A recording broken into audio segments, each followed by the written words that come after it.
In this next lesson in factorising trinomials, we're going to look at factorising trinomials with some negative values in them. Now this first slide has all the same values, i.e. you've got all pluses at the end and negatives in the middle. So in the introduction on factorising trinomials, we looked at this and we realised that to get your plus at the end, you need either both positive values or both negative values. If we put both positive values in the brackets, you're never going to make the negative 4w. So you need two negatives in the brackets.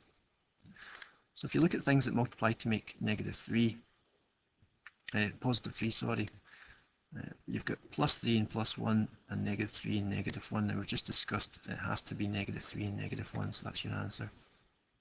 And remember, it doesn't matter which way round your brackets are. You can have w subtract 1 multiplied by w subtract 3 or this way round. In the next example we're looking for factors of 12, but we're just going to look at negative factors. So we can have negative 12 times negative 1, negative 6 times negative 2, or negative 3 multiplied by negative 2.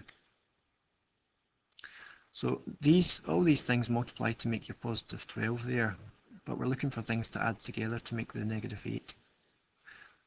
Negative 12 plus negative 1 is negative 13, negative 3 plus negative 2 is negative 5, but negative 6 plus negative 2, that's going to give you your negative 8, so these are the ones you're going to put in your brackets.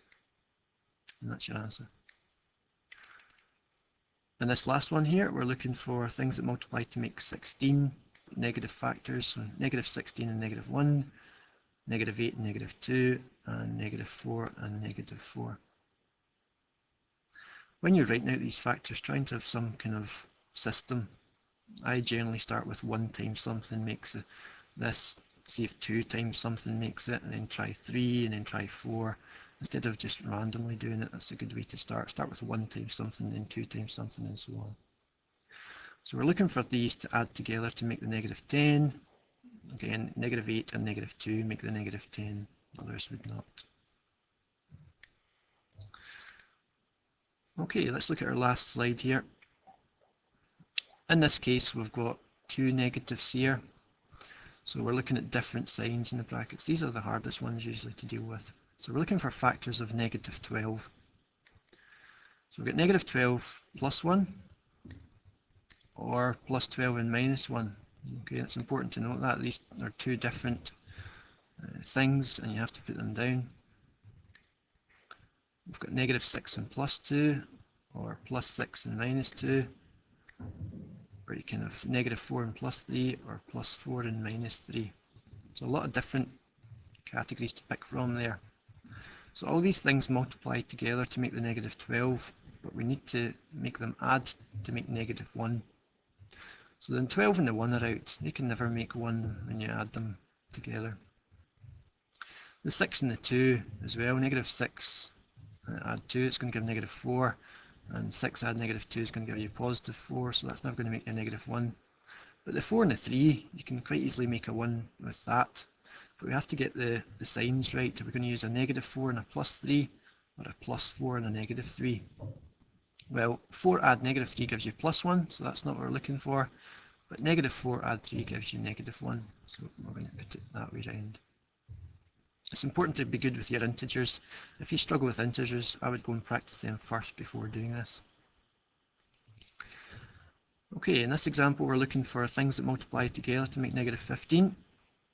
So we've got negative 15 plus 1, plus 15 negative 1. We've got negative 5 and plus 3, or plus 5 and negative 3. Now we're trying to make negative 2 here, so you can see the 5 and the 3 are the obvious choices to make the 2, but we have to pick the correct one. So negative 5 plus 3, yep, that makes negative 2. The other one makes positive 5, add negative 3 makes positive 2.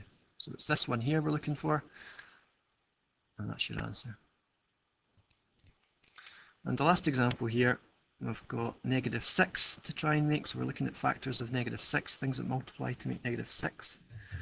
We've got negative 6 plus 1, plus 6 negative 1, negative 3 plus 2, plus 3 negative 2, and that's it. So again, we have to make a 1 in the middle here, 1y. The 6 and the 1 are never going to make that, but the 3 and the 2, you can make a 1 with 3 and 2. So you can either have a negative 3 plus 2, but that's going to make negative 1. So it's the plus 3 take away 2. 3 take away 2 is 1. So that's what we're going to choose. And that's it.